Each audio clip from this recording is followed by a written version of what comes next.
Coucou à tous, salut les Healthy Girls, je suis ravie de vous faire part de ma nouvelle recette du jour qui est le Heart Bread au chocolat. Donc dans le livre, je vous parle énormément de créativité et je trouve que la cuisine est vraiment l'endroit idéal pour la récupérer. Je vous avoue que le Heart Bread, je l'ai imaginé hier soir dans mes rêves, voilà, et ce matin, j'ai testé, il est plutôt bon et je me suis dit que j'allais vous donner la recette. Très facile à faire, la base est la même que pour un pain classique. J'ai opté, non, pas pour celle-ci, pour celle-là, farine de sarrasin, qui donne un goût assez agréable à la structure de notre pain. On met un peu de farine de sarrasin. Comme je vous l'ai expliqué dans la vidéo du pain, pas besoin de grammer. Faites en fonction de votre envie. Ensuite, vous rajoutez un peu de noix de coco. Ça va être trop bon! Si vous aimez beaucoup la noix de coco, vous pouvez rajouter énormément de noix de coco. Si vous aimez moins la noix de coco, eh bien vous en mettez moins. De la châtaigne, en bonne quantité. Et d'abord, ce n'est pas de la châtaigne, c'est de la noisette. Voilou. On prend déjà le temps de mélanger tout ceci.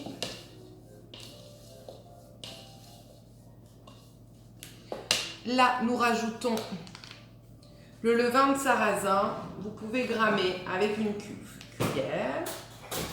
Hop, si vous le souhaitez, si ça vous rassure. Une.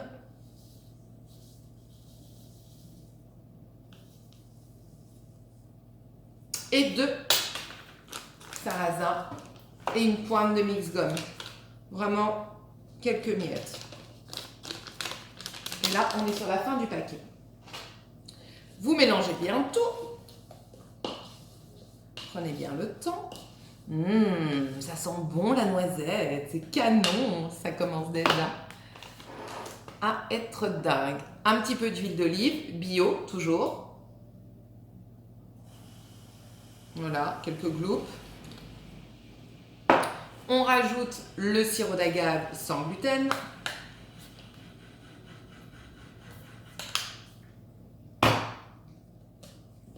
Et nous allons mélanger tout ceci avec un petit peu d'eau. Alors, je conseille de l'eau de source. Ou alors, si vous avez un super appareil qui nettoie l'eau directement à la canalisation, c'est encore mieux. Si vous avez besoin d'une adresse, je vous la donne avec grand plaisir. On met de l'eau et on prend le temps de bien mélanger les farines. Tout doit se gorger d'eau.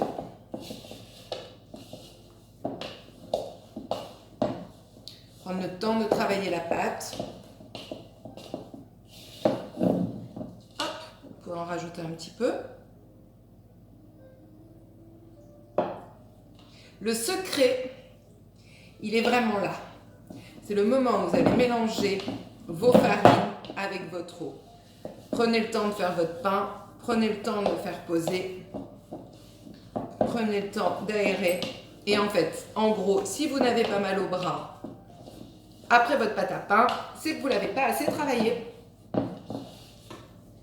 Et oui, parce que même quand on fait du sport, eh bien, c'est quand même dur de travailler la pâte à pain. Tiens d'ailleurs, j'ai un petit message particulier pour Louise, tu te reconnaîtras. Maman m'a dit que tu avais passé un temps fou devant la recette du pain. Alors on a une chouette jeune fille qui est healthy à fond la caisse et c'est génial de voir qu'on peut donner les bonnes habitudes à nos ados préférés. Il n'y a rien de tel que de manger sans sucre.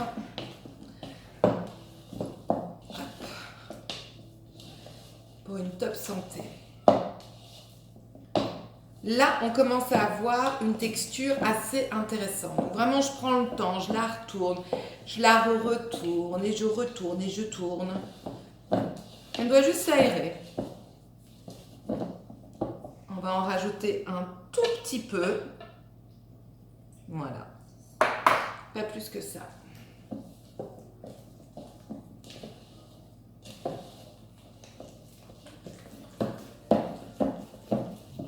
Le secret, il est vraiment là. Prendre le temps de bien mélanger. Ok. À ce stade, quand vous avez une boule comme celle-ci, vous pouvez rajouter la fécule de pomme de terre sans gluten. Et alors là, c'est pareil. On en met peu. On met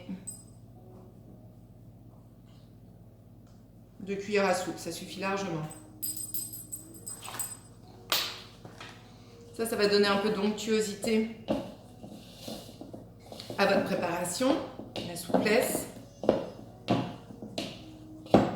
Prenez bien le temps de tout rajouter, de bien mélanger.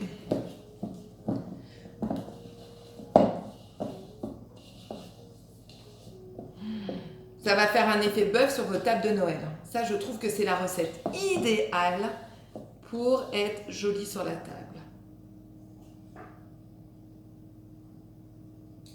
Et voilà, notre pâte est prête à reposer entre 8 et 10 heures.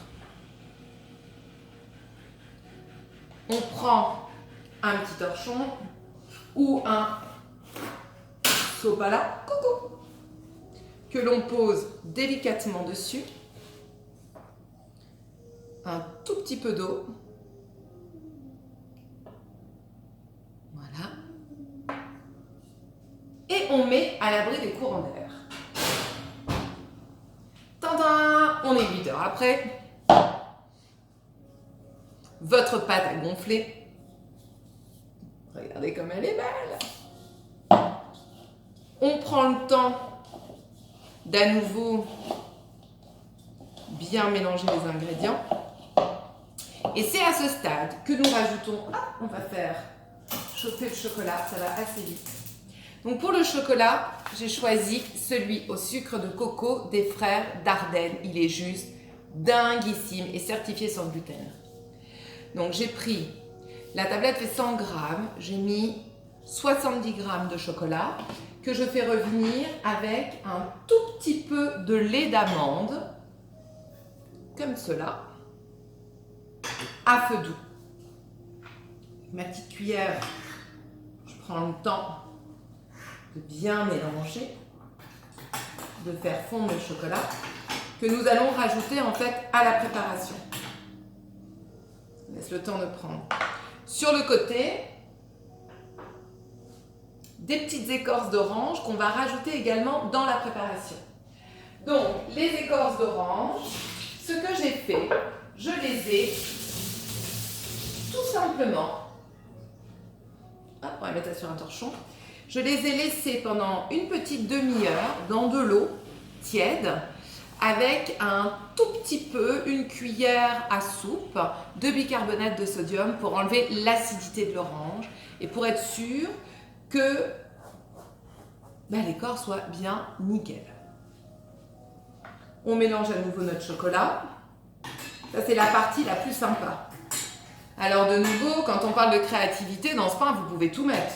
Moi, j'ai imaginé des morceaux d'orange, de l'écorce d'orange, mais vous pouvez tout à fait mettre des raisins, des noix, exactement ce qui vous fait plaisir. Parce que tout est dans le plaisir. Alors dans cette pâte que j'ai préparée ce matin, j'ai rajouté un côté un peu crunchy. J'ai rajouté des super céréales de sarrasin, il y a des dattes, des graines de tournesol, des chips de coco que j'ai rajouté en fait à ma pâte. Le chocolat a bien pris. Je rajoute ce chocolat sur ma pâte.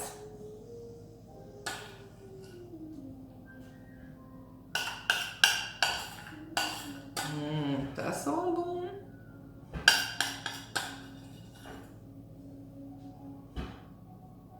Gourmand et sans sucre. Si ça, c'est pas le pied, alors je ne sais pas ce qu'il nous faut.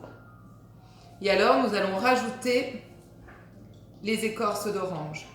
Alors j'ai pris l'écorce entière d'une orange à jus. Pourquoi une orange à jus?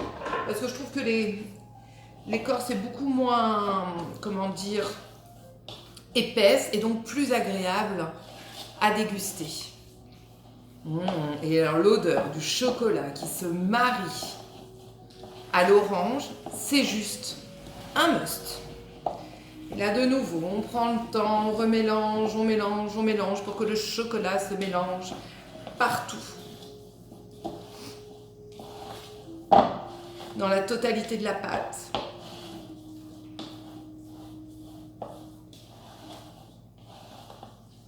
Quel bonheur!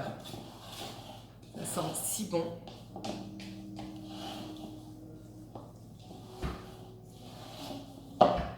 Alors ça, il faut vraiment bien prendre le temps de tout mélanger.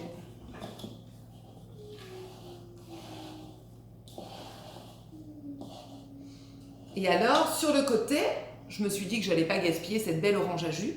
J'ai coupé des petits morceaux que je vais délicatement rajouter à ma préparation. Et je prends le temps de mélanger. À nouveau. Et le jus de l'orange, du coup, se mélange au reste de la pâte à pain. Et vous aurez des petits morceaux fondants. Juste le top du top. De là, on prend le chocolat qui nous reste. Il a disparu. Non, je l'ai rangé dans le placard. Hop. On prend un couteau. Moi, je suis fan des couteaux japonais. Ça coupe super bien. Il n'y a rien qui vous résiste. Ça, c'est génial. Et je coupe tout simplement dans mon chocolat pour avoir des morceaux. Je les aime bien un peu épais.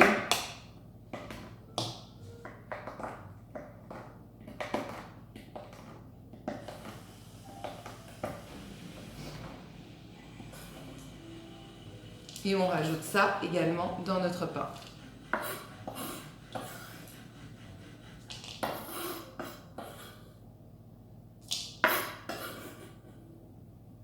Et voilà.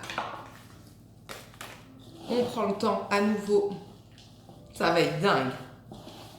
Mais ça va être juste dingue.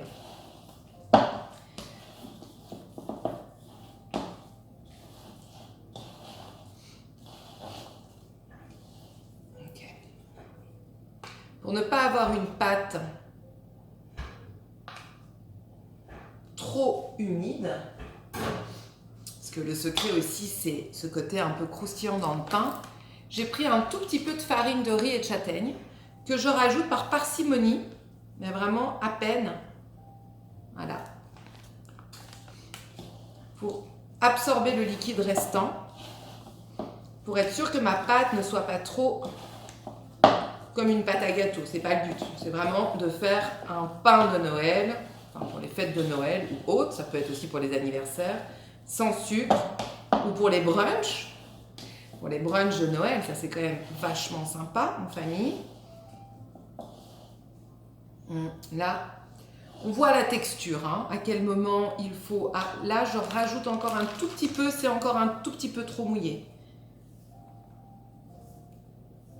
Et alors, pour ne pas rajouter trop de farine de riz, je pense qu'il serait judicieux, parce que ça absorbe énormément l'eau, de rajouter, voilà, quelques grammes de noix de coco. Qu'est-ce que ça sent bon. Et là, on est bon. Là, on a tout ce qu'il faut. Donc, faites-vous confiance, travaillez à l'œil. Si je l'ai réussi, vous devez le réussir.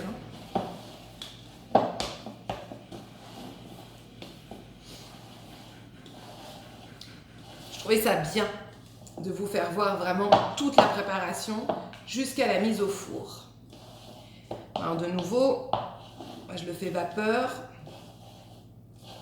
Là, on est bon. Ok, maintenant on va pouvoir le mettre dans le moule. On va mettre ça sur le côté. Ah la papa. Il est pas trop beau ce moule. Mais en fait, la pâte à pain va pas vraiment prendre la forme du moule. Je me sers du moule juste pour utiliser